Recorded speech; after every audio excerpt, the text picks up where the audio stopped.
قلبي وجعني من اللي شفته. حسبي الله ونعم الوكيل فيهم، حسبي الله ونعم الوكيل فيهم.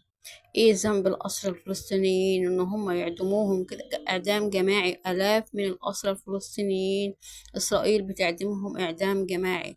ايه ذنبهم؟ دخلتوا بلدهم واخدتوا ارضهم واغتصبتوهم واخدتوهم في السجون بتاعتكم. الحرب هم ملهمش ذنب فيها، هم ايه ذنبهم؟ انتوا بتاخدوا طاركم منيهم، بتاخدوا طاركم مشات شباب لا حول لهم ولا قوة. يعني ولا بلد ولا كمان تخلوهم يعيشوا، مكتفينهم واخدينهم زي لا مؤاخذة. بصوا لا حول لهم ولا قوة. بفضل.